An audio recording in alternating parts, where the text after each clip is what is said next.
said it's a pity that Biden hasn't been able to come up with his own people policy and health policy, and so then but he's they're willing to they're open to further dialogue. I don't. Okay, that's correct.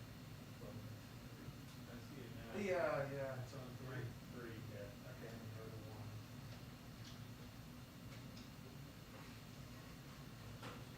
Right. Okay, I'm on one. How about you, Craig? I don't see it. You don't see it on one? No.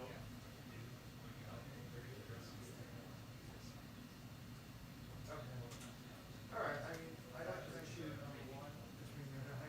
Yeah, I have black. nothing else to ask today, so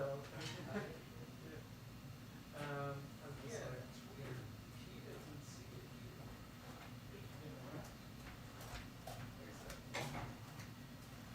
Yeah. Right, there's two, number one.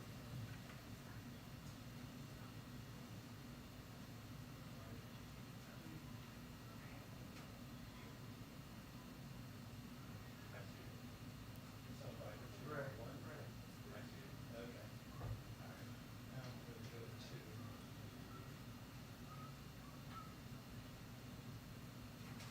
Okay. How about five or two, transfer two? Yep. I see it. Okay. Right. All right, cool. So yesterday we didn't have number twos. All right. So you're picking. Yes.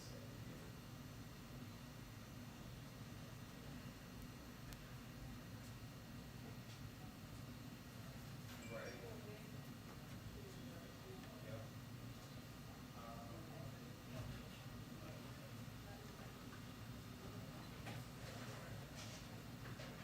Yeah. Yeah. Right. Well,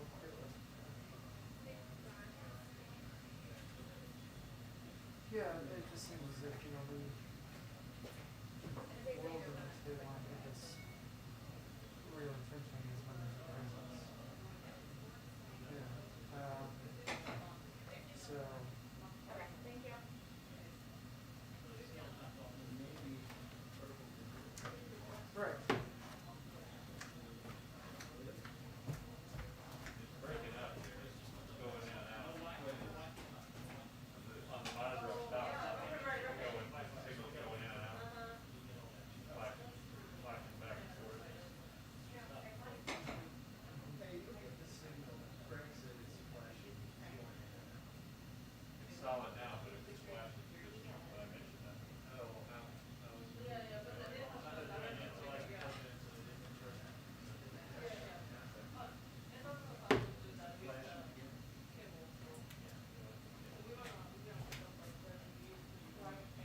Yeah.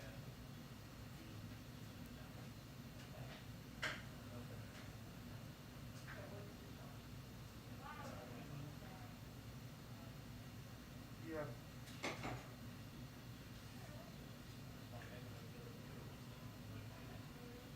It's not just my computer, that's for sure. So, those That's the ultimate goal, to make it look like it's the way it's supposed to be.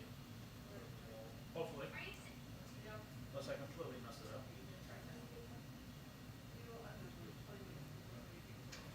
Yeah. So. Yeah. I mean, we'll see.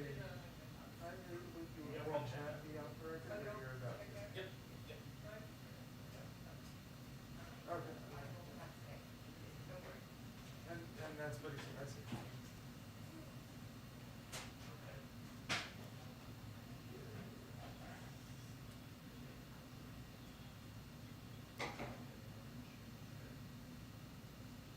Yeah. Okay.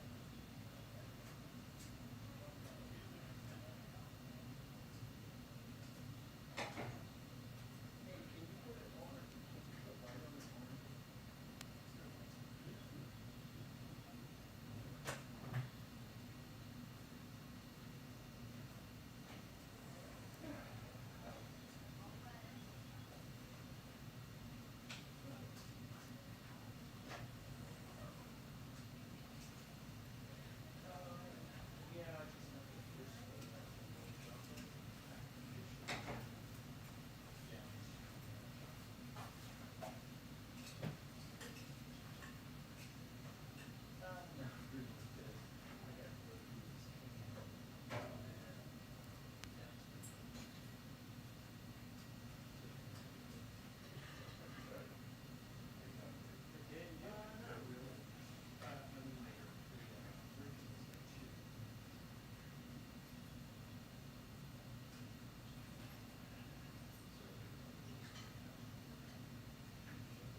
hear me? Hello, hello. All right, yeah, yeah. 1, 2, 3, bada boom.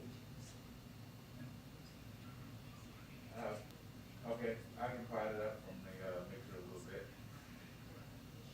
Okay, was it better when I spoke up, or do I still need to raise the level a bit?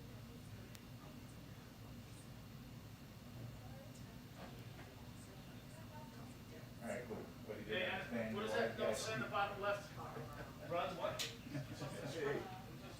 Hey, I'm talking about the other guy.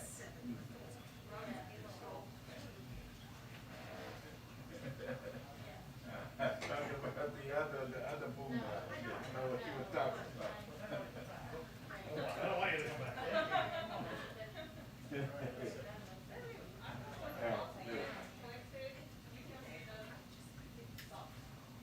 All right, so where's this?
can give me a focus. I never did that. Never did a focus. Yeah, that'd be easy. You don't need no stinking focus? I need a focus. Okay. Atrium 240, right? I'm thinking that this will be Psaki's application. Yeah, I think it'd be. Nope, we don't need it.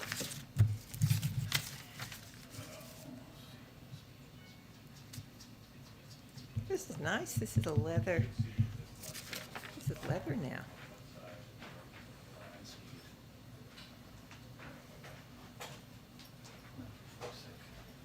Hold on. Okay, I'm not going anywhere. Got a lot of time here. Well, DC says it's on rim 240. I can think. Did I?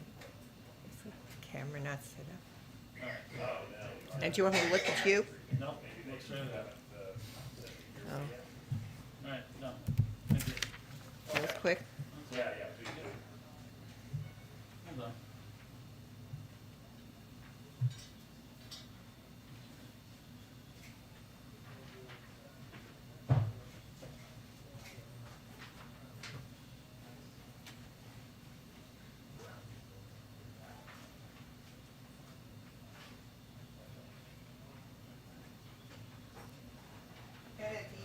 Yeah, yeah, no problem. I'm in no rush.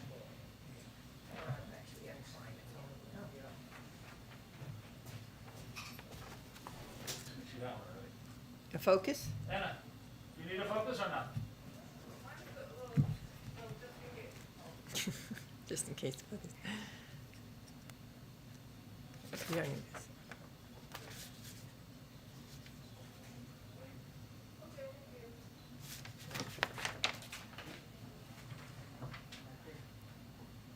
Oh, good, I'm glad you got the memo that went purple today, because now you match me into the list.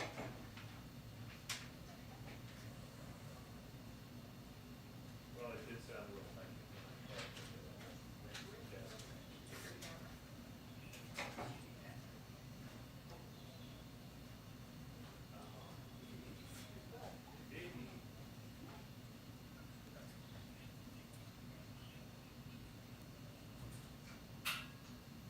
Okay.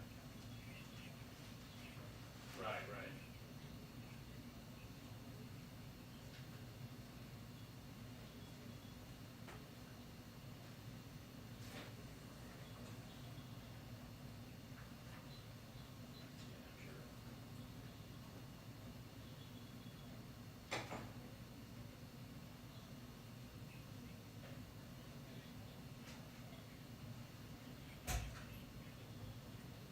Yeah, you're probably seeing the pool camera.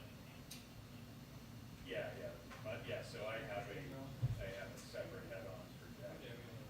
The main head-on is a pool shot from the east. That must have broken a line. He did. You wouldn't believe it, Jake.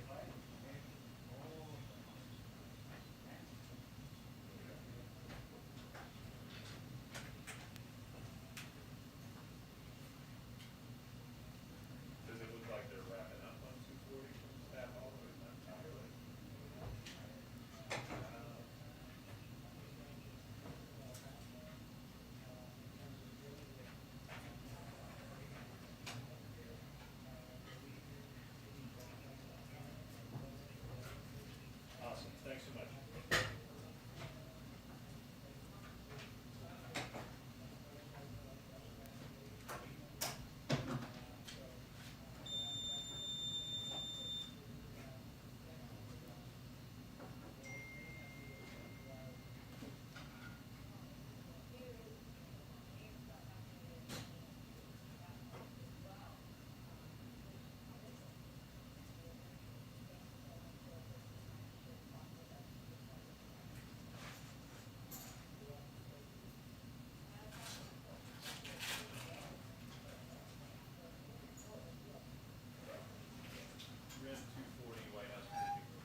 like pulling teeth to like, get a shot out of that. Oh, man.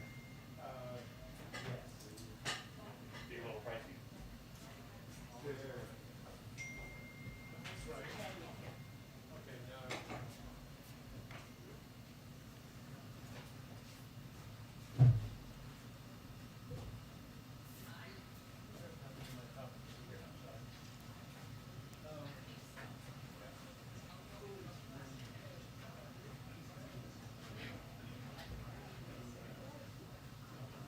Yeah, so we'd like to do this test shortly, but I'm sure we'll get started.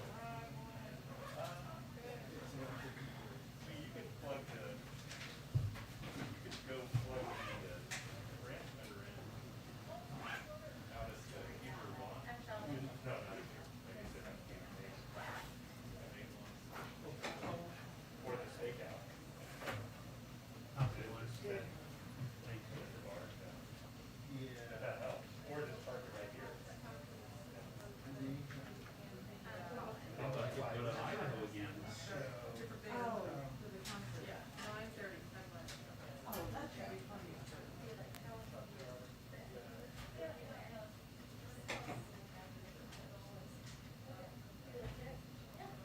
What news service are you with? Oh, okay.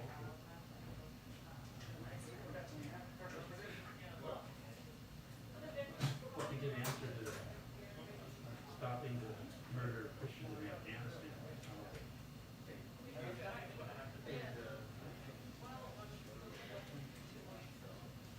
So, I'll go outside and get some, like, lighters or.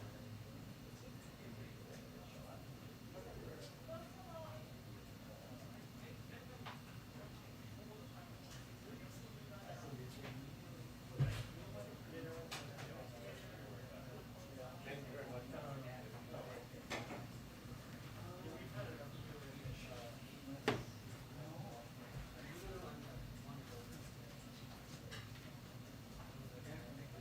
Hey, Tony. Yeah. We got some time, so I'm gonna just go outside, okay? Okay. All right? Yeah. Thank you for doing that. Yeah.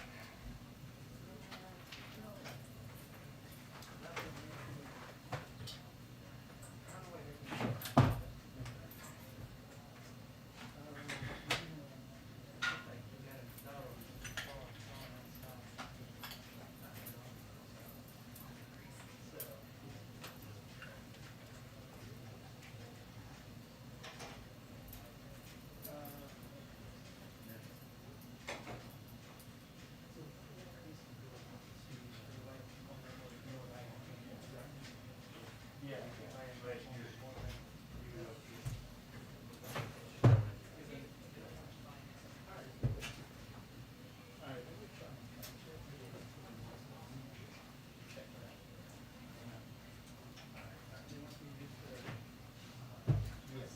Is this out there?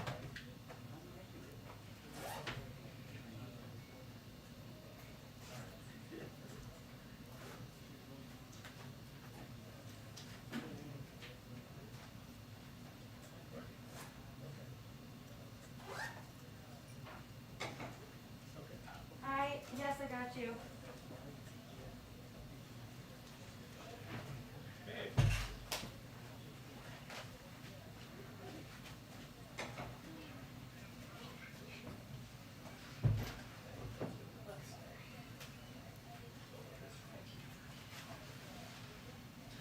You all set, Jack?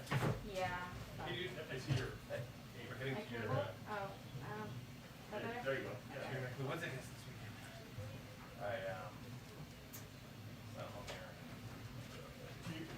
You prefer programming or? No, this is actually better. Okay. Thanks. What do you guys, we can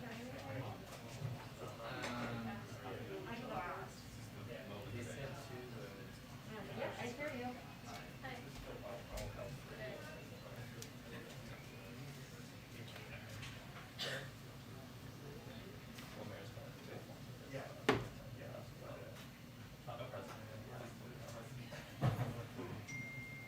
When it happens, try not to look.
don't pay skirt attention. version, and I bought it, but it It wouldn't bother I you. used it all day, so We made some more progress on the bench.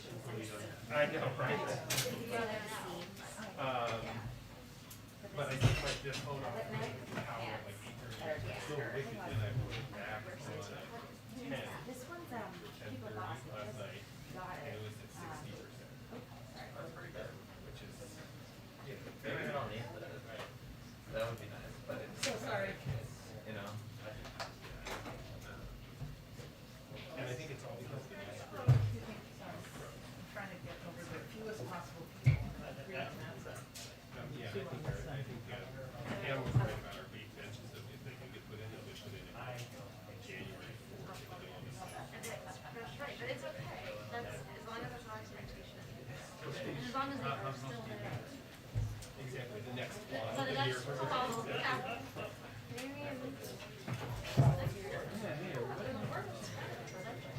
Oh, really? Yeah, it's really exciting. I only mentioned it to, Oh, yeah. Well, now folks are much harder. Julian is on. It's a real test of Portnoy's leadership. It is our test of coordinated leadership. That's. The benches. No, don't. You can be optimistic. Where are the benches? Wait, where are the benches? Yeah, you go right out again, John. Yeah, there was so much noise this morning after that memo was leaked. From Senator Manchin, sent to Chuck Schumer over the summer, and also presented to the president this week, saying that he would support a $1.5 trillion reconciliation package. Couldn't guarantee his support for anything more than that. Chuck Schumer signed that memo with a handwritten note at the bottom saying, I will The try press to briefing will now persuade begin at Joe on 2:30 many of p.m. these The things." press briefing will begin at 2:30 All p.m. the noise on that, I can report from conversations with multiple sources that the reconciliation price tag that's been discussed this week is no longer $3.5 trillion. It's also not as low as the 1.5 that Senator Manchin proposed. Now, with the caveat, this is all still very fluid. The range that was being discussed this week was in the low to mid $2 trillion.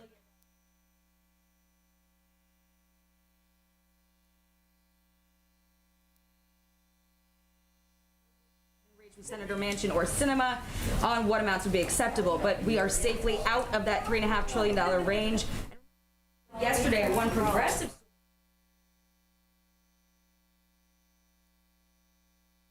the White House is granting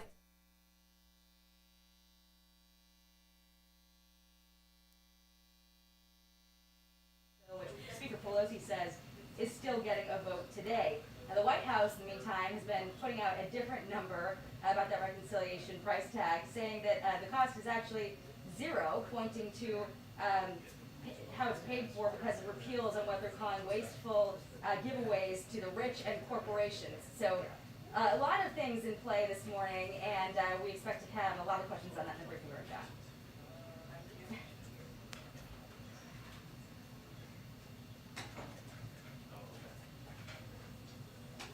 Thanks. Thank you. Nice looking at that. Very nice. I actually learned to play the levels now. Sorry? I learned to play the lot from that. I've been walking around, so I didn't know. What do you murder that? I know. All of us stand like We're all squatting on the benches. I got, Right. I hate that shots are so awkward. It's like, everyone's watching, I might come up to spots, I can't really hear. How do you do it? How do you just tune it all? I don't know, I mean, you screw up enough times that eventually you get the hang of it. Helps that I was in the field for a really long time with like riots and hurricanes and, you know, all that stuff.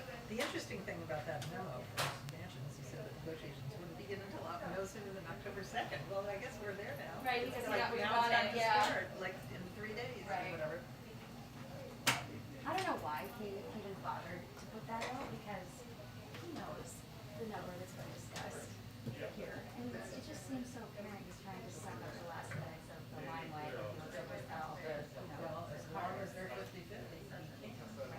Oh, yeah, You know, they elected one more Democrat, it's no longer the Senate.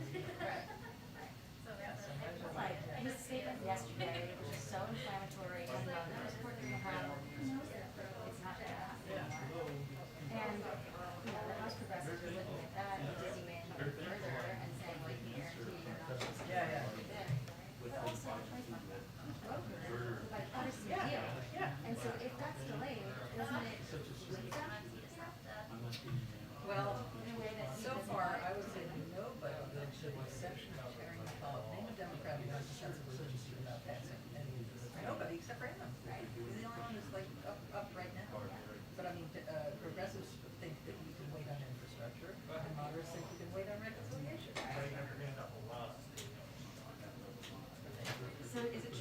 back to 2:30? Oh, you're kidding. Yeah, that's true. Oh, wait, when did that happen? It just happened. When she was talking. Yeah, Oh, she that's made an hysterical. announcement. I can't believe it. Oh, Yeah. So again, So good to see they you. were I meant just to hit be that all eye stuff. level on Saturday. that's so funny because I was coming up and George said, "Do you think it's gonna be delayed?" I said, "No, no," and then he puts out the pull. Then like 3 minutes later. They're not gonna hit 2:30 either. They're not. You can tell you know that. I mean, given that everything is happening live on television today, I it's mean, kind of like, why would you come out until shit's happened? yeah. I mean, you better. So why did they schedule it so early? You mean the briefing? Yeah, they know that. I didn't know. Maybe it signals something bad. They're very consistent.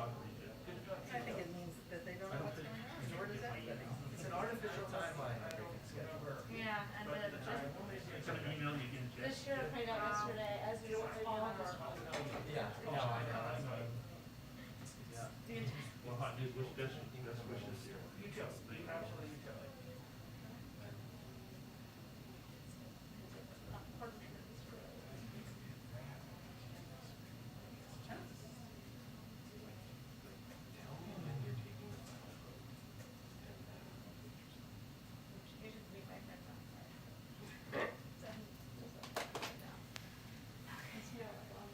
What is he?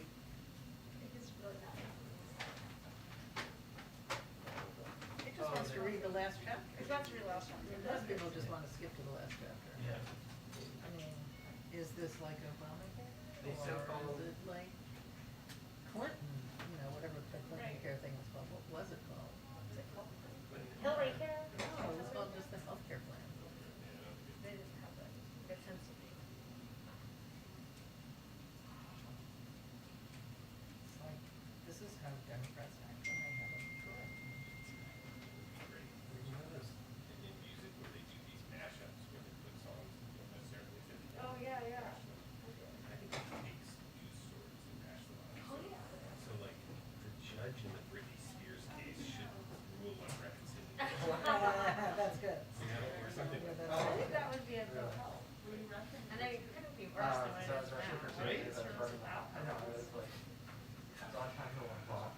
I had a dog for 2 o'clock. And then last year. I'm not trying to write a story. Are you? I'm not. Oh, good, yeah. And sometimes I am in these situations. Because, your income really changed so much after So I'm gonna be the kind of cooler. Is that helpful or is? Guess what? I'm an ACA person in Wilmington. I volunteered! Of course I volunteered! Of course I did. We'll see, but like we may or may not get it. So, two things. I really think will not. Oh, this weekend? Yeah. I agree. But just, I mean, already a giant call or somebody was saying they're gonna be here all week. Yeah, yeah, she said she'd be willing to work around the clock. Right, so it's like they're gonna have to Everyone come look at Kevin's hair. Yeah, I like that. So I don't know, but. But seriously, everyone check out Munoz at haircut. It's great. He loves talking about Philly. Oh, yeah. Yeah. Come back and, hop on Uber, go to. That's great. It's, near Joshua Grove. Oh. Oh, yeah, we should let's get reservations now. It's like, let's do one of those places, because if we just, Yeah. even, we can always cancel it. Yeah, yeah, totally. So I think that Lemire is in charge. Oh, is he, I should know. Yeah, email him and say. Pick a good place. Oh, that would be, I mean, because you know, there's also that really good, Jasper Johns, exhibit that's up in Philly right now. That was an amazing story. Yeah, It was a little confusing. It was a though. little confusing. The thing is that it sounded like it actually was resolved to his satisfaction. It did, yeah. And they can't say what it was. Right. But the fact that he like, it was just, the bottom line was, you know, it was pretty compelling. Yeah. It just was a little mess that got resolved.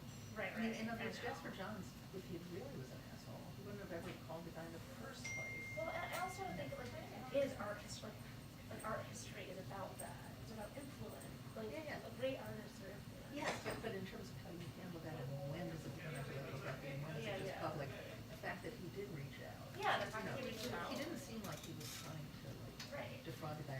sign away his rights or anything. And no, it definitely did Yeah. not.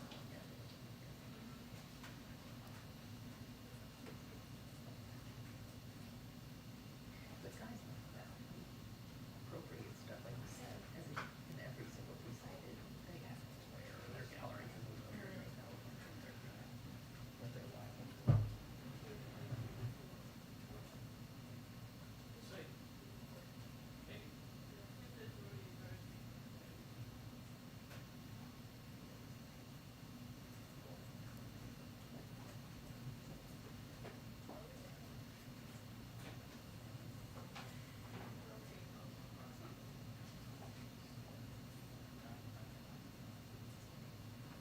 Yeah, I did feel like our story, although I think it was interesting, and I read it to the end. Yes, It so was also did I, kinda and I did like- read it to the end. Which is, I don't, I read all of our stories. Our stories. Yeah, yeah, that's true. In my Yeah, story. because now you can. There's like very little restraints on you guys. Did I read some of these? I remember it was an astronomical number of reporters, like 7,500. And somehow. Oh, we're all late, no, no. Widows, there was a number somewhere. We're still, we're still fewer than. Yeah. But I read somewhere there was some number that was so eye-popping. Well, I think you include engineers. Oh, maybe it was just employees. I think we're turning into.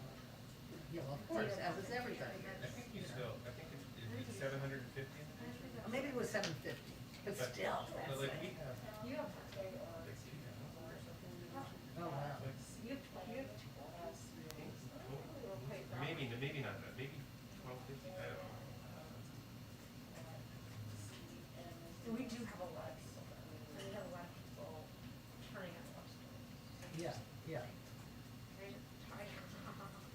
had to talk to Fauci the other day, and he was like, you are the fourth Washington. Oh, Post yeah, see, reporter that's the other thing. who called me and I Yeah, found out the that's- same yeah. exact thing, and Well, I see, was like, that's the other thing, when the first year, when these, how many people? oh, yeah, You have eight, well, you, we'll wait for you.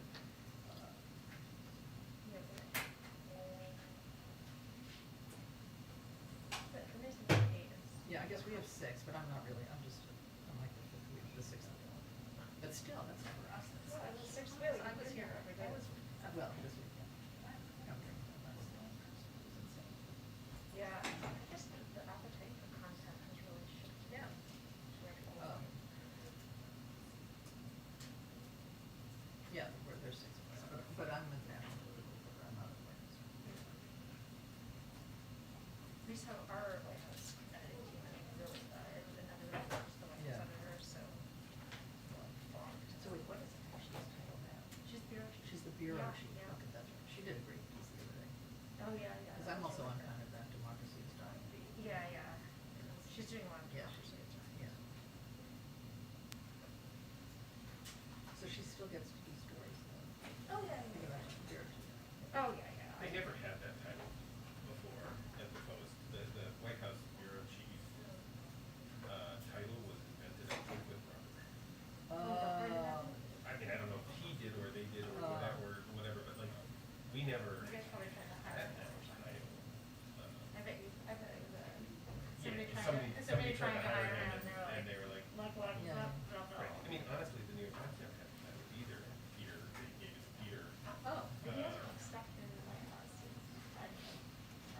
And not, and God bless him, No, he's very good. that's right. But I mean, like, back during Trump, Oh. when they brought him back from Israel, they The they made him, they didn't make him bureau short-lived chief. detour to Israel. They made him chief White House correspondent, which It lasted like 5 minutes, right?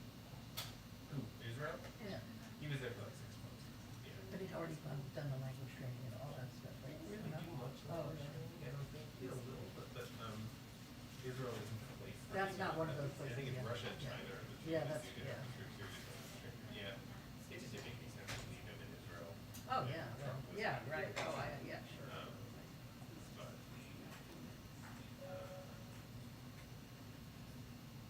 Oh.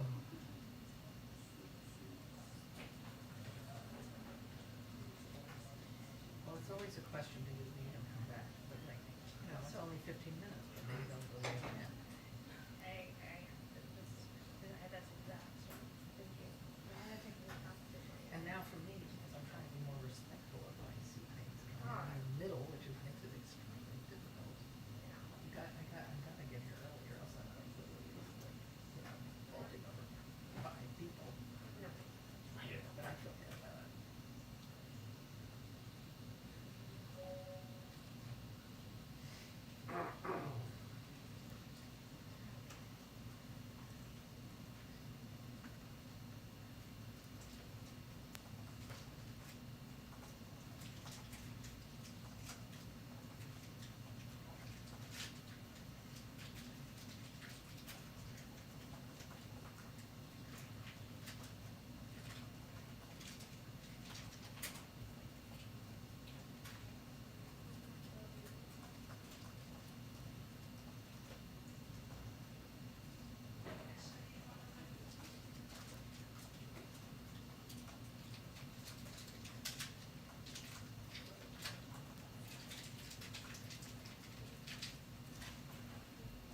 also like where everything's happening on your television, like,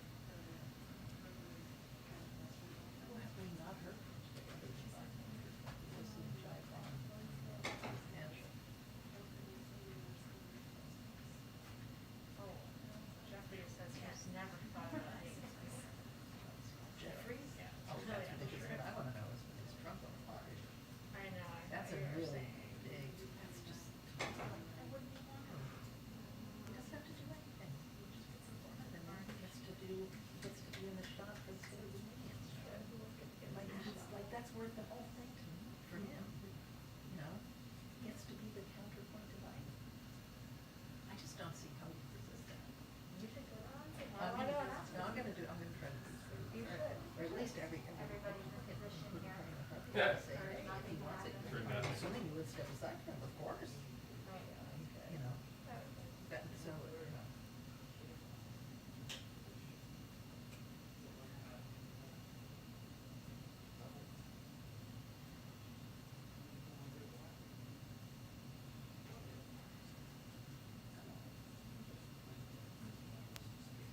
I mean, I'm reticent to bet against you, but I don't, but I haven't been paying attention to the, you know, this as closely perhaps. I just.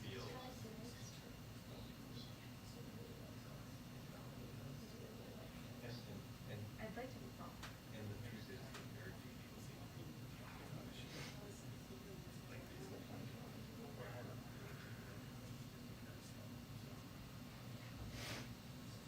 I mean.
Exactly. I was going to say something's a lot more controversial. Is that a weekend or? Would you mind sending details? First I will.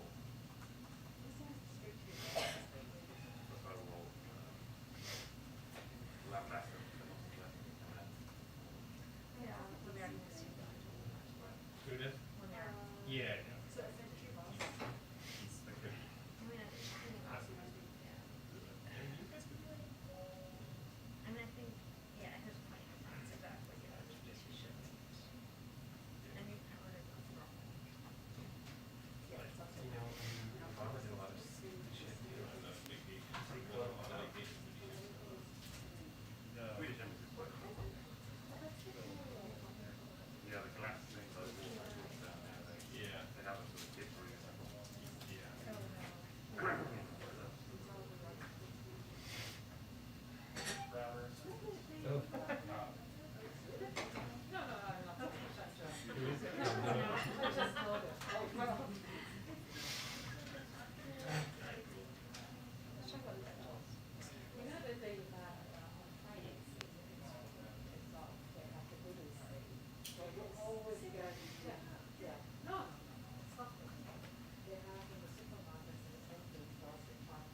He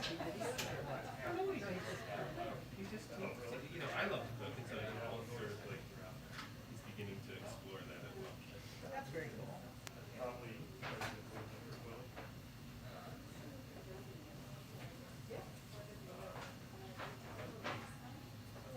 I'm getting better about things now. Oh, yeah, that's good. Yeah. You don't ever go to the candy machine back there.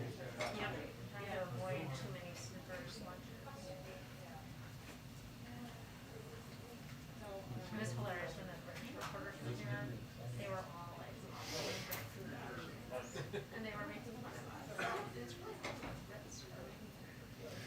I mean, it's like, wow. I had lunch with some French folks not long ago. They were saying that we were comparing COVID mandates, and they were like, well, I was like, well, do you guys have a satanic precedent? They were like, well, we did until the French government said that in order to get into restaurants, you had to show your thing, and they were like, then we're French, so of course that's a classic. How many times? Really? French people love their food. I do. They do it so well. Yes, exactly. For good reason.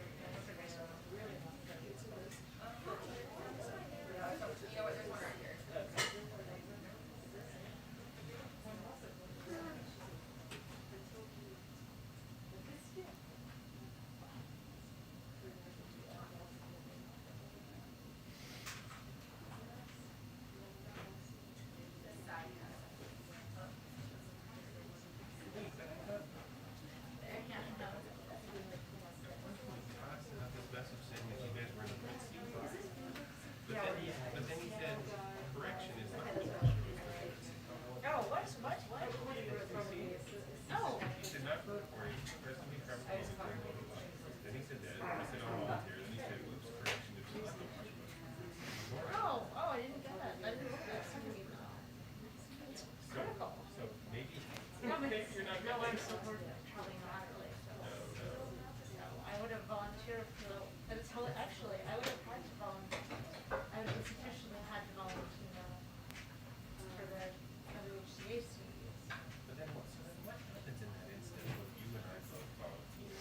Like, would you quit? Would you hang up?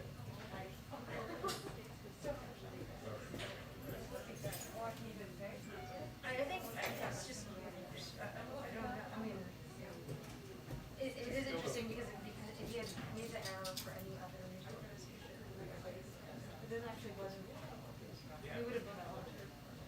Yeah, which, Because I read again, I that don't and I care, was, like, it's not, this weekend is not a bad weekend for me to, you know, do it, but like, it's sort of like, I still don't, like, understand this whole I know. reason and volunteer system, because, like, is it the kind of thing that, you know, what happens is, like, I immediately think back to a volunteer, and so did, you know, Politico. Like, it's just like, that could be money, on the other hand, like, I'm happy to do it. no, it's not interesting. And then unfortunately, Josh did, I believe, when they we don't need to, we want to, I think I want to.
Try again? Yeah.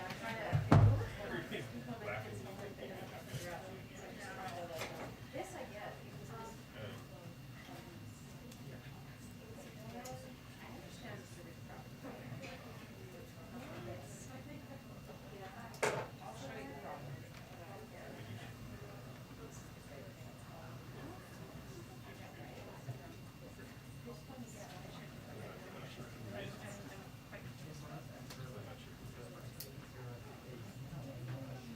Exactly. I never would.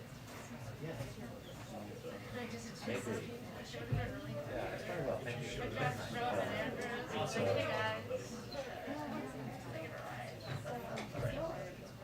Oh, thank you.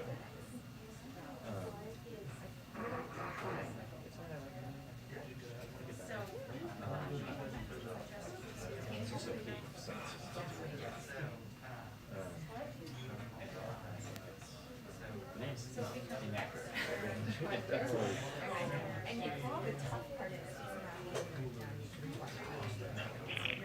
We have a 2-minute warning for the press briefing, a 2-minute warning for the press briefing. Thank you.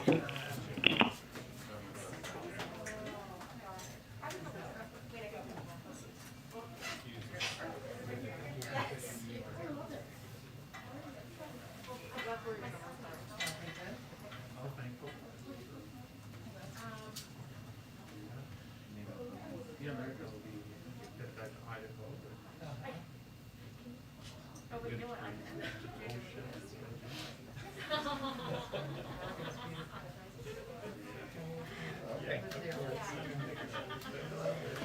Sorry. Anything going on? Didn't know.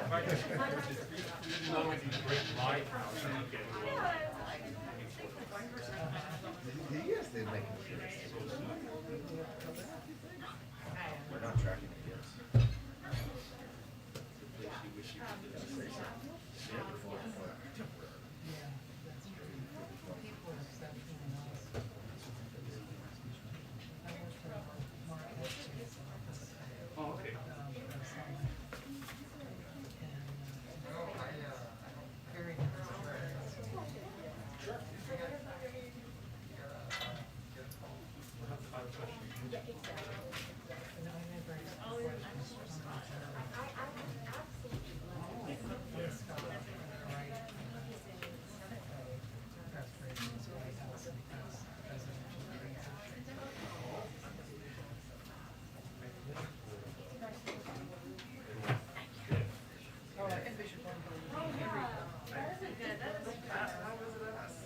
I was making sure the White House. That's the first reference to the.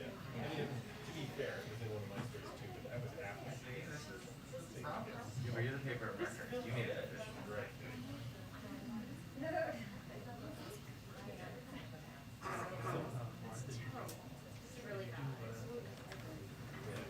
Hi, everyone. Okay. Welcome back, Dr. Harper. Okay, I'm breaking my streak. I do have some items at the top for all of you. Lots going on in the world. The U.S. government condemns in the strongest possible terms the government of Ethiopia's unprecedented action to expel the leadership of all of the United Nations organizations involved in ongoing humanitarian operations. We agree with UN leaders. This is a stain on our collective conscience, and it must stop. The action follows the release of reports warning that hundreds of thousands of people are starving to death in northern Ethiopia. We're deeply concerned that this action continues a pattern by the Ethiopian government of obstructing the delivery of food, medicine, and other life-saving supplies to those most in need. We call on the UN Security Council and members of the international community to take urgent action to make clear to the government of Ethiopia that impeding humanitarian operations and depriving your own citizens of the basic means of survival is unacceptable. President Biden signed an executive order earlier this month enabling the U.S. government to impose financial sanctions on those prolonging the conflict in northern Ethiopia. We will not hesitate to use this or any other tool at our disposal to respond quickly and decisively to those who obstruct humanitarian assistance to the people of Ethiopia. One more item, some news from out of the First Lady's office. Today, joining forces, the White House initiative led by the First Lady to support military families and the National Security Council released a White House report signed by the President and secretaries of 15 executive departments, which outlines the first round of administration-wide commitments and proposals to supporting military and veteran families, caregivers, and survivors. In May of 2021, the Office of the First Lady and the National Security Council launched a Joining Forces Interagency Policy Committee with representatives from across the executive agencies to work collaboratively on priorities related to the families of service members and veterans, caregivers, and survivors. This report details more than 80 specific commitments and proposals from across the administration and is the product of the Interagency's Policy Committee's months of work. Going forward, this committee will continue to advance these priorities, including those outlined in the report, through cross-agency working groups, and will report results and updated plans annually. Jonathan, why don't you kick us off? Thank you, Jen. A few all on the dealings of Capitol Hill right now. Senator Manchin told reporters a short time ago that he told President Biden that $1.5 trillion would be as high as he was willing to go for the reconciliation package. What was the president's reaction to that? Is that an acceptable number? Well, first I would say, as we've said many times, we're not going to outline private negotiations or private discussions, and we'll let the senators speak for that, as Senator Manchin did earlier today. The way the president sees it is that this is an ongoing discussion, an ongoing negotiation. Here's what we know. We know that timelines help make progress. We've seen that play out over the course of the last couple of days. We know that compromise is inevitable. We've also seen that play out over the last couple of days. And right now, we're clearly in the thick of it. I'd also note that during Senator Manchin's, and obviously I'm not his spokesperson, he can certainly speak for himself, but during his Q&A he did on the Hill today, he also referenced the fact that that there was a document from a couple of months ago, and I'll let him and Leader Schumer speak to that. And he was repeatedly pushed and asked, would you go higher than 1.5? Would you go higher than 1.5? I will leave it to all of you to determine if he answered that question. But this is an ongoing discussion, an ongoing negotiation. And as I said yesterday, that's going to require all sides giving a little. And we're in the midst of that right now. So on that, key Democratic House leaders have said they will, quote, stay here all weekend to work to get a deal. Does the president plan to do the same? Will he be at the White House working this weekend, having visitors, calling and hosting congressional lawmakers? Well, as Speaker Pelosi said earlier, and we're following the same motto, we're taking it hour by hour here and making a decision and determination about what's most needed. So as it relates to what's even going to happen this afternoon, we're open. He's available. He's been making calls this morning. He's open to having visitors. He's open to going places. But we're going to make those decisions hour by hour. So the weekend's a little bit away, but I will tell you that this is the president's top priority right now, getting relief to the American people, making sure we're lowering costs for the American people. We're addressing the climate crisis. We're rebuilding our roads, rails, and bridges. We've made progress, and we're still at work at it. Last one from me. One of the president's central promises when he was elected was to restore Americans' ability to be confident in their government again, to believe in institutions again. What is the White House's message to Americans right now who look at this and see a mess? Nearly a government shutdown, the debt ceiling is unclear, legislation not being passed, at least not yet, even though Democrats control the bodies of government, and those Americans don't feel they can be confident in the government. What's the White House's response? Well, first I would say the president, the Speaker of the House, and the leader have more experience getting legislation across the finish line than any group of Democratic leaders in history. We're in the middle of it right now. It's messy, this sausage making on Capitol Hill. Policy making is messy. There's negotiations. They all have representatives who are advocating for their points of view. That's democracy in action. What I can tell them is that we're on the path to keep the government open. You just saw that pass the Senate. It was going over to the House. That's not just keeping the government open. That's getting relief to make sure we can take care of refugees, people who fought by our side in Afghanistan. That's to make sure we get relief to the Gulf Coast, additional relief to the Gulf Coast. All important priorities. And we would also tell them that the president is going to stop it. He's going to use every lever at his disposal to fight to get this legislation passed. These two pieces of legislation that will have a make historic investments, and he's doing it because he wants to have an impact on their lives. But these type of packages, not a lot of precedent for them, but he's going to work at it. He's going to get it done. That's what he would tell them. Go ahead. Does the president see any strategic value in a vote failing on the House floor? Well, as Speaker Pelosi said earlier today, we're on a path to win. I don't want to even consider any other options than that. We're in it to win it. President's also in it to win it. That's what we're working toward. It's only 2:40 right now. Lots of time left in the day, and he's going to continue to stay closely engaged with her about the path forward. You've repeatedly referred this week to this moment as an inflection point. How is the president viewing this moment, given where his caucuses are, where his members are?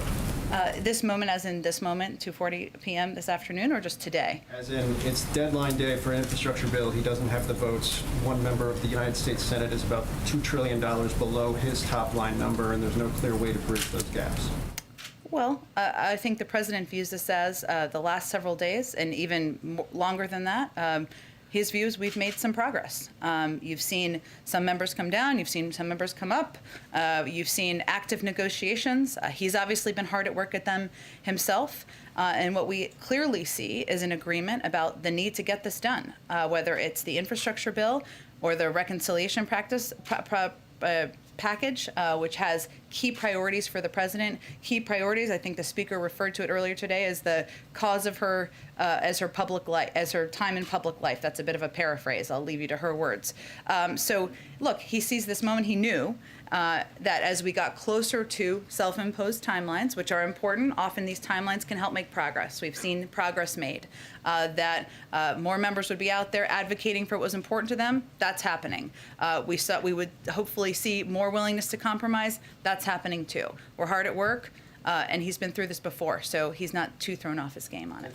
And then just one quick last one. Do you guys see a possibility of some type of framework agreement that could unlock the infrastructure vote today? That's what we're working towards. Go ahead. Thank you, Jim. You talk about self-imposed timelines as opposed to the other real timelines for debt ceiling and the CR. The progressives don't seem to feel any sense of urgency about passing infrastructure, and the moderates, like Manchin, don't seem to feel any urgency about passing reconciliation. The only Democrat that I can think of who really has a sense of urgency is Terry McAuliffe. Do you feel it? Does the president want this done in a certain amount of time, or does he also feel that this could play out over weeks and months and still come to the conclusion that he wants? Well, as I said a little bit earlier, we know, and the president knows from his time in public office, that timelines can help make progress. That's often how legislating happens on the Hill. And as the speaker... Well, we would disagree with that. You've seen a lot of members out there advocating for their viewpoints, being very vocal about what they want to see, some coming up, some coming down. That's a sense of progress, and we're working on it hour by hour here. Does he feel that he needs it done by a certain time, like the end of the year? I'm not going to set new deadlines here for you. Obviously, we're trying to get it done now. We're working on it as of right now, today, and that's what our focus is on in this moment. Go ahead. I'll go back to you. We should go ahead. Oh, sorry. To follow up a little on what Phil was asking. Yeah. What does the president want, and what is he asking members of Congress to do on this infrastructure vote tonight? Is he calling progressives and Republicans even, asking them to vote for it? Does he definitely want this vote tonight, or is this all still this murky sort of trying to link these two things together and hope something emerges out of that? There's nothing really murky about what's going on here. I mean, we understand what progressive members want, right? They've been out there vocally talking to all of you about what they want. It's clear we also need their votes in order to pass an infrastructure bill. They want to have a clear path forward on a reconciliation package. The president wants both pieces of legislation to pass. That's what he wants, bottom line. He's also going to work with the speaker and the leader to get that done. So what he's been spending his time on over the last couple of days is having conversations with Senator Manchin, Senator Sinema, and others who have been very vocal about the fact that they're not quite there yet. And his objective is to try to get them there, because that's what members of the Progressive Caucus are looking for in order to support an infrastructure bill, many components of which they support. I guess to put a finer point on it, if your choice is between a vote tonight that fails but sort of puts everybody on the record, or pulling the vote tonight and continuing deliberations despite it potentially upsetting moderates who feel like they've been promised this vote, what does the president prefer? We're working towards winning a vote tonight. We have several hours left in the day. All right, last one. What's the plan on the debt ceiling? I mean, Republicans have sort of made clear that they're not going to back any effort, so it would seem at this point that Democrats' only hope here is to turn towards a reconciliation process on the debt ceiling. I understand that you've made the point many times that Mitch McConnell's being hypocritical on this, that Republicans should support it, but it does seem now that the votes are on the table that you're kind of pursuing this political point at the potential risk of default for the U.S. economy. Well, I think that's a bit of a shorthand of what's happening, which I understand. It's a bit of a complicated thing. But first, since you gave me the opportunity, it's not just Senator McConnell. Republicans are playing politics with an economic catastrophe, and they're treating a calamity for working families like a DC game. There are huge impacts here. You touched on the fact, but let me give the public a little sense of that. An instant recession, 6 million jobs lost, 15 trillion in savings wiped out, Social Security checks and payments to our troops blocked. Those are real impacts.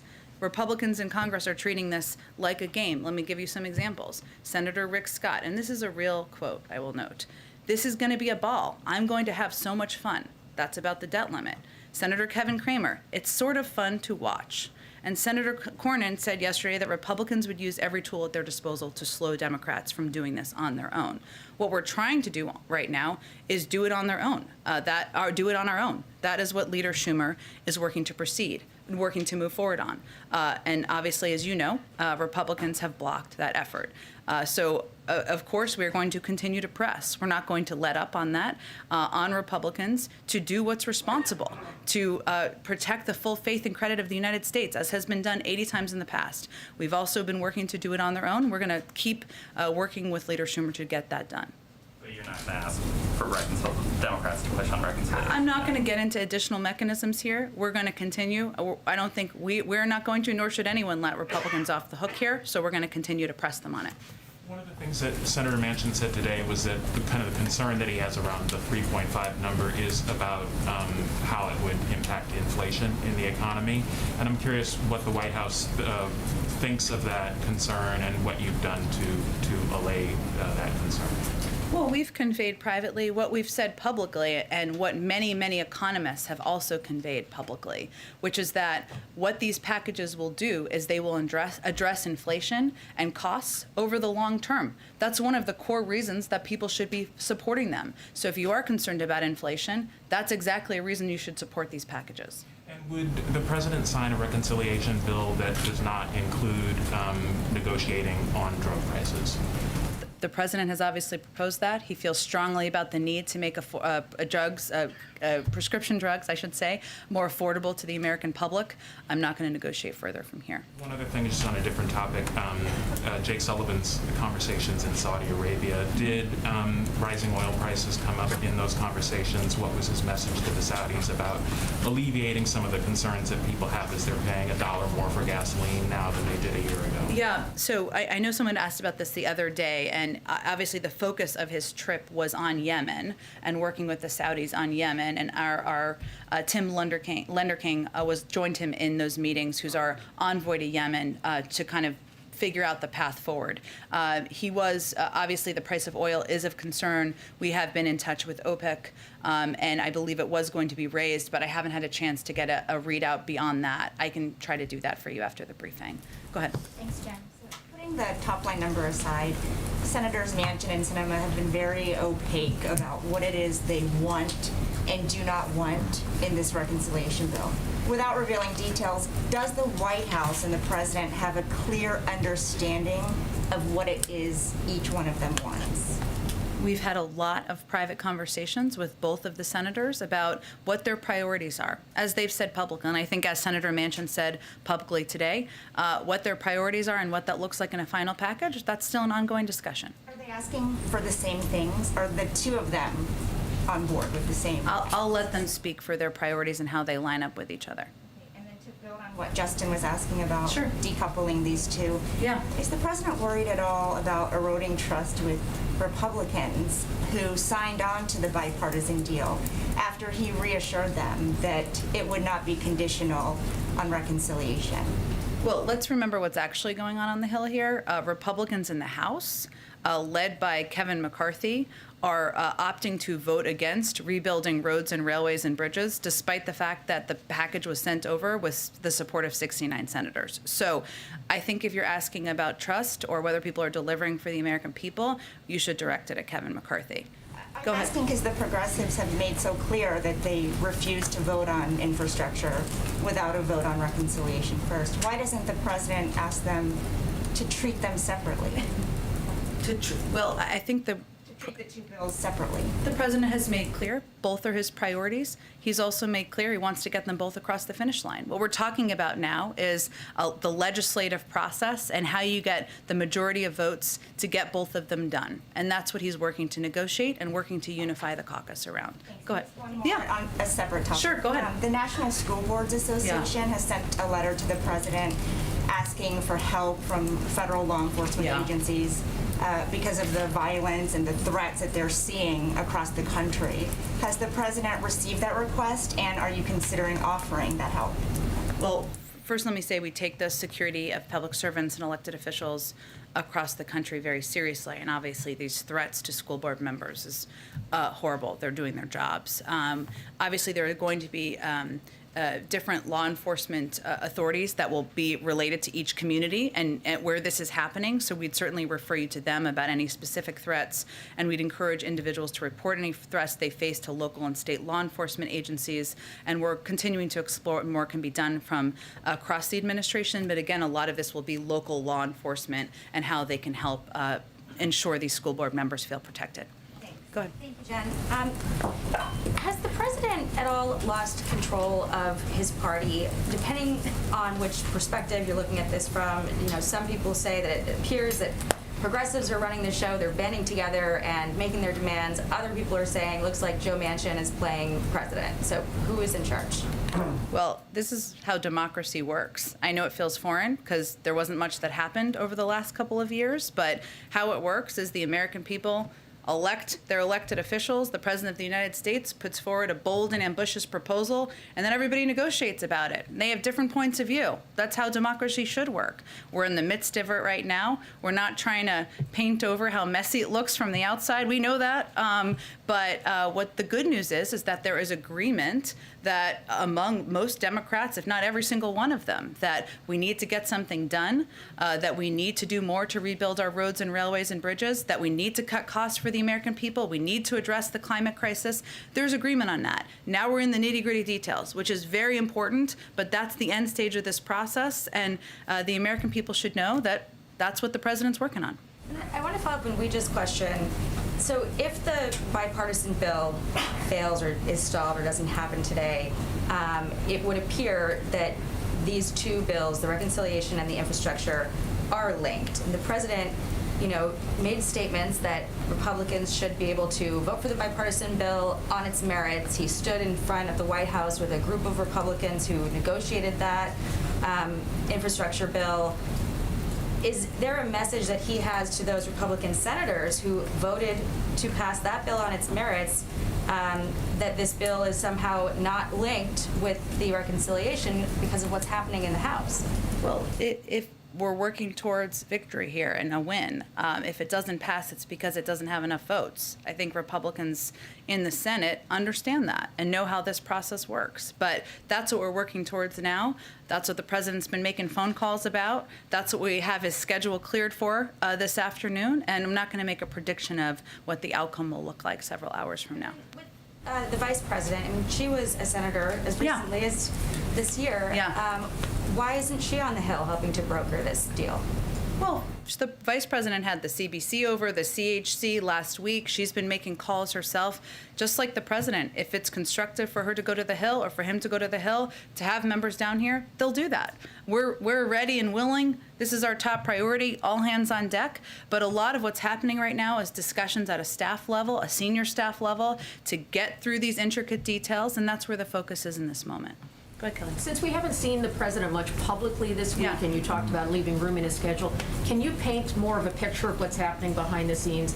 Are these calls happening from the Oval? Is he inviting guests to the residence? Does he have a whiteboard with his own whip count? Can you give us a picture of what I it like looks that like visual. back there? I would say he does not have a whiteboard with a whip count. I can assure you he's more of a paper and pen kind of guy. But look, he's been meeting with staff. He's been getting updates from staff as they've been having engagements with the Hill. You all know who the senior members of his team are who are negotiating, whether that's Steve Ricchetti or Louisa Terrell, Brian Deese, Susan Rice. What he's asked his team to do, including the policy members, which people don't always factor this in, is be available to have conversations with members about questions they have, to help address any parts of it they have suggestions on. So he's getting regular updates. People are in and out of the Oval Office, providing him updates on their individual conversations, and he's picking up the phone and calling people as needed, whether that's the Speaker or Leader Schumer or other members, to have a conversation about the status, to check on where they are, to follow up and maybe a conversation they may have had with his staff. These conversations are happening from the Oval Office, but certainly he does some from the residence. Depends on what time of day it may be. And are you running your own whip count, or are you relying on Hill resources to do that? We're very closely in touch, as you know, with leadership on the Hill. The president himself is. Of course, we're certainly in touch with members ourselves about where they stand, where they may have concerns or any hesitations.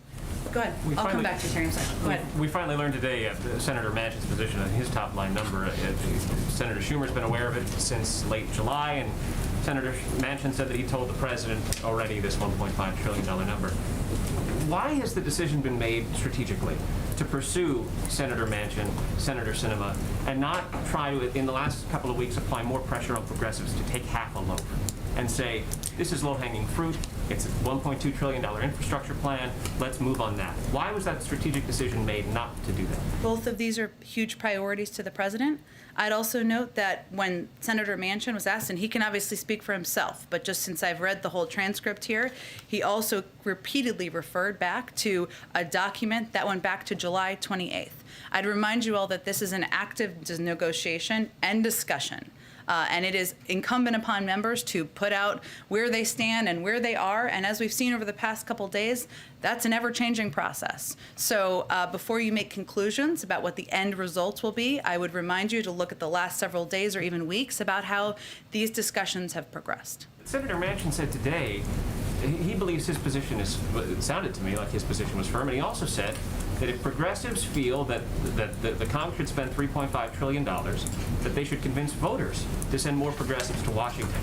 That sounded to me like he's saying that through the end of this Congress, he's not going to agree to $3.5 trillion. We could certainly parse Senator Manchin's words, but I am certain he'll go answer questions again, and your colleagues should ask him more questions. But why do you think that this is not, why do you think that Senator Manchin's position on this is not final? Because this is an active negotiation, because he was pushed repeatedly during the gaggle that he did on Capitol Hill about where he stood. But again, I'm not here to speak for Senator Manchin. He is certainly can speak for himself and what his points of views are, and I certainly encourage you all to keep asking him questions about where he stands. Go ahead. Back on the deadline that was set at the beginning of the week, announced that this is the big week. Mm-hmm. Democrats are in charge here at the White House and in both houses of Congress. And they set the deadline. Democrats set the deadline. To be clear, they just set the date of a vote. All right. You called it a deadline. I was just using your... Okay, fair. But thank you for the clarification. They set the time of a vote. Democrats set this vote. Now they're going to miss it, fail to make it. Why is we don't know that. It's only 3 o'clock. Can you tell us there's going to be a vote tonight? That's what Speaker Pelosi indicated her plan was. My question. For that. My question is, why isn't it fair to see this as a failure of the president to get his own party to back him and his agenda? Why isn't it, before we've even had a vote and we don't even know where it sits, a failure of the president? It feels like we're farther away today than we were on Monday. I don't think the president feels that way, and I don't think members of Congress feel that way. You've talked about progress. Can you explain what progress is? You said it's people talking about where they are. That sounds like an earlier part of the process when you had set a vote for the end of the week. Well, I would point you again to what Speaker Pelosi said earlier today. In the end stages, the later stages of a process, where we are now, when you get closer to a vote, a time of a vote being set, that's when the negotiations get serious. That's when people start putting down bottom lines of where they stand. You've seen some people do that publicly. A lot more of it happens behind the scenes. That's what I mean by progress. You've seen members come down in numbers. You've seen members come up in numbers. That's what we're working on to get to an agreed upon path forward. So there's progress, and it's people behind the scenes saying that where their numbers move. They've also said it publicly. One more. A lot of Democrats are looking at what's happening, and they're saying Senator Manchin and Senator Sinema are holding this president and his agenda hostage. What would you say to them? I would say we have 50 votes in the Senate, 50 Democrats in the Senate. So we need the majority to win. That's how a bill becomes a law. They've got the leverage. We need all 50 votes in the Senate to move this forward. That's where we stand now. Go ahead. I just wanted to go back to the debt ceiling for a second. Democrats control all branches of government right now. Can you assure the American people and the financial markets that the United States will not default on its debt? That is absolutely what we're trying to accomplish. And I'd remind you that we would have gotten that done had Republicans done what they've done 80 times before, supporting a bipartisan vote to do something that has been pretty standard in the past, or if they had allowed Leader Schumer to move forward. But absolutely, we're going to do everything to prevent the federal us from defaulting. Does the plan involve changing Mitch McConnell's mind, Leader McConnell's mind in some way, or is there a plan to just go forward? Well, Leader Schumer's already been working to move things forward, and it's been blocked by Republicans. Not just their vote, an effort to move it forward has been blocked. But there clearly are ways. I mean, getting rid of the filibuster, for example, for this particular vote would be one way to move forward. And is that something that the president would consider to avoid losing, let's say, 10% of the value of the stock market? I just outlined how concerned we are, which you just echoed different components of it. And that's an issue we take incredibly seriously. You've also heard Secretary Yellen on the Hill talking about this. We're not going to let Republicans off the hook. We don't think they should be. This is not a game. This is the full faith and credit of the United States. We're working with Leader Schumer on a path forward. But beyond that, I don't have more to preview for you. You couldn't do it without Republicans if you got rid of the filibuster for this moment. We could do it if they let us move forward, and they haven't. So I have no more details on the legislative process. Just on the reconciliation package, is $1.5 trillion enough in new spending to cover president's priorities? I understand that's a number that's been put out there. It's an active negotiation. I'm not going to weigh in from here on what is or isn't acceptable to the Democratic caucus. Go ahead. Just a couple different topics. On immigration, there seems to be a real sense among advocates for immigrants, people who have been fighting for legalization, for pathway to citizenship. There's a real sense of gloom. People described as yesterday even crying about the latest parliamentarian ruling. What does the president, what would the president say, what does the president say if he is unable to move forward on any of the sort of big sweeping promises that he made as a candidate to finally be the president and get something done on immigration? Well, we don't accept that. We're 9 months into his presidency, and we share the disappointment. Obviously, as you know, and you touched on, the parliamentarian ruled twice in different ways that it could not be included in the reconciliation package, or components, I should say, of immigration reform could not be included in the reconciliation package. That's disappointing to the president as well. So clearly now we need to figure out what the vehicle forward is. I would say the president's plan is about certainly protecting dreamers, farm workers, and others. It's also about investing in border security, making sure it makes sense, and we're investing in it in a way that makes sense, and creating an asylum processing system that is actually functional, which I think we all agree it's not. So there are several components of what he's proposed, and certainly we share the disappointment of many advocates that this wasn't included, and the desire to find a vehicle to move it forward. On one other separate topic, there have been a number of issues in the last, say, several weeks in which advocates, allies of the president, are describing him as Trump-like. Less in terms of his personality and sort of tone and tenor, obviously, but in terms of policy.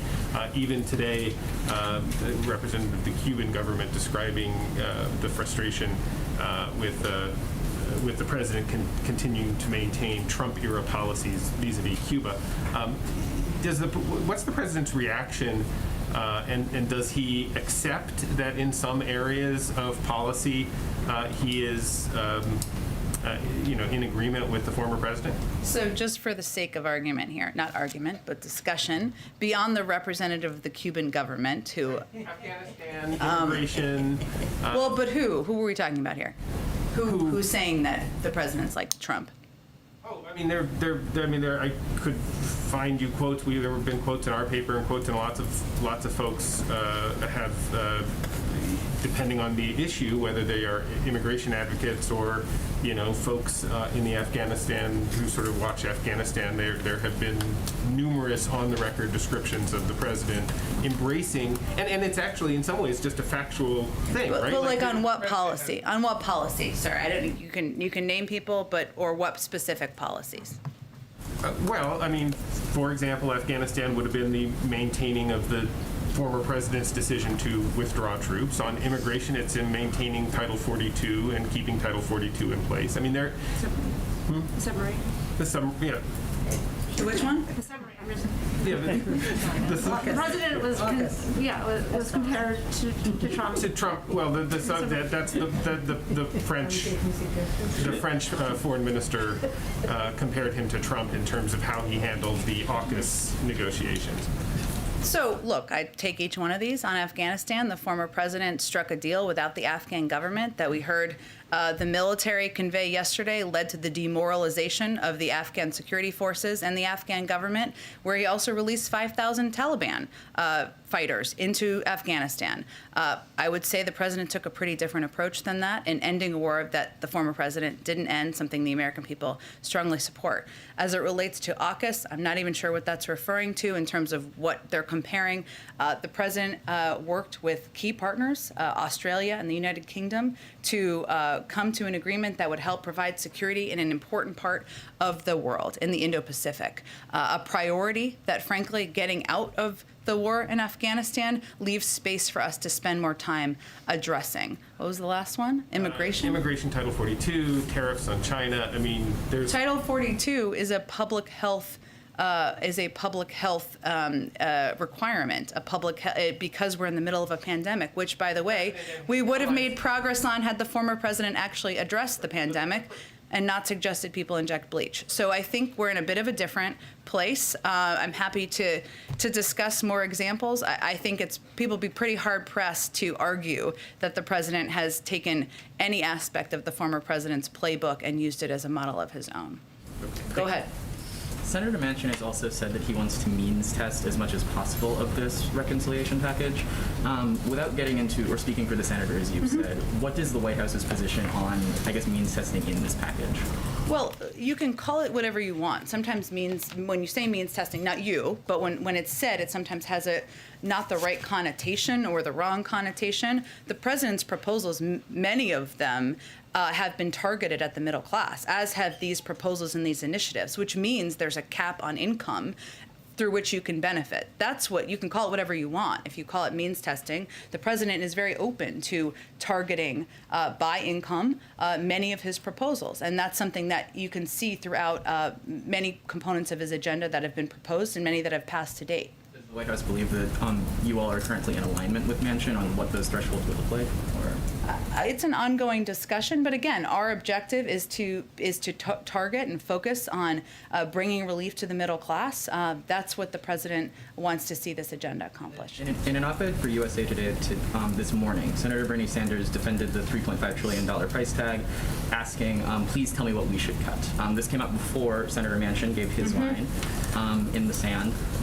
Without speaking for either senator, does the White House believe that there's any provisions that if we are talking about getting somewhere between 3.5 and 1.5 that are absolutely, you all cannot stomach not having them in the final package? I'm not going to put anything on the table here. It's clear as numbers come down, which they will, that there will be cuts to different components. That's just the nature of the totals here. But we'll leave those conversations private. I know you're eager to know more, and hopefully we'll have more to share soon.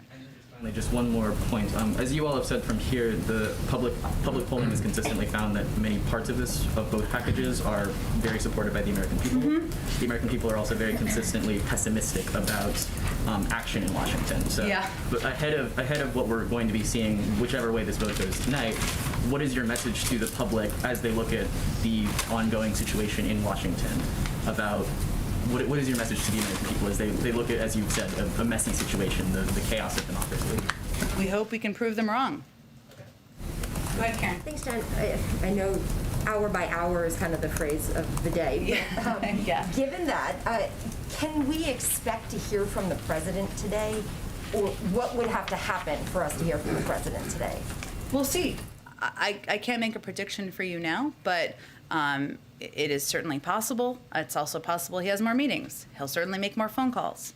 Possible he moves. But I don't have anything to predict for you at this point in time. And last night he went to the congressional baseball game. Did he go specifically to do some arm twisting or lobbying on infrastructure? And he spent some time with Republican lawmakers, something he really hasn't done here at the White House. Can you give us a sense of what he talked about with those Republican lawmakers? What was the interaction like, the tone of those conversations?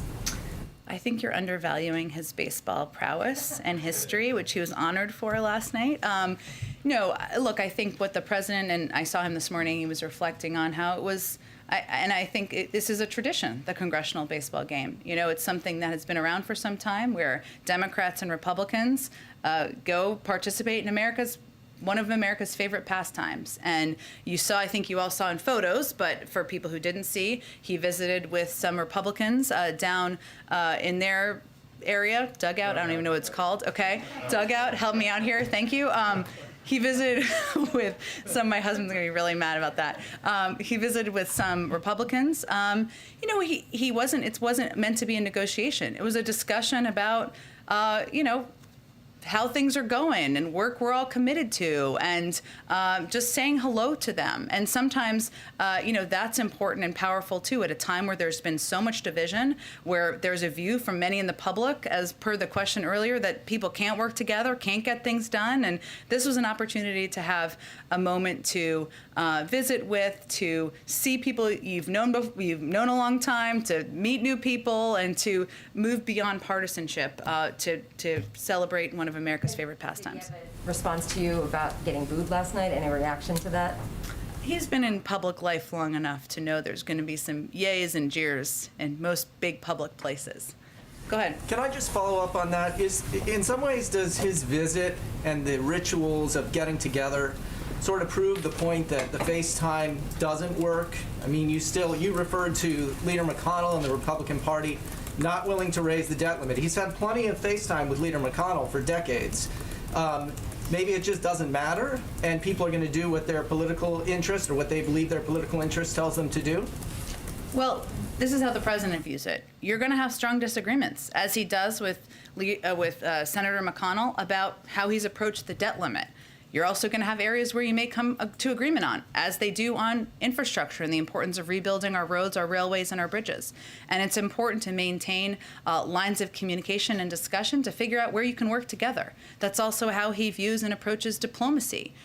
We can call out and publicly and argue strongly privately issues we have with foreign governments. But we also sometimes still look for ways, most of the time, for ways to work together. That's been his approach. I would say that given the infrastructure bill passed with 69 votes, that's evidence of it working. Go ahead. Thank you, Jen. You mentioned at the top that on September 17, the president signed an executive order authorizing sanctions to be used against those undermining peace in Ethiopia. But right now, it doesn't seem the Prime Minister of Ethiopia, Abiy Ahmed, is interested in peace. He refused to meet with Samantha Power when she was there. He's expelling UN staff from the country. He's taking all the steps that prove that he's not interested in peace. Why not take the sanction now? Why not impose the sanction now? Or take more drastic action against not just him, but also the president of Eritrea, who still have troops inside Ethiopia? Well, absent clear and concrete changes, we will. We're preparing to take aggressive action under this executive order to impose targeted sanctions against a range of individuals and entities. What we're communicating to the parties on the ground is that we must see meaningful steps within weeks to initiate discussions to achieve a negotiated ceasefire, allow unhindered humanitarian access, and ensure respect for human rights. Absent significant progress, we'll take action. And we have the methods to do that. That's why I talked about the executive order. And then on Guinea, we've had so many coups in Africa. The president of Guinea has been overthrown, the president of Mali has been overthrown, and we just had the prime minister of Sudan who just survived a coup attempt. And the president promised to defend democracy around the world. Is he failing in that promise? He doesn't expect that to be accomplished in 9 months.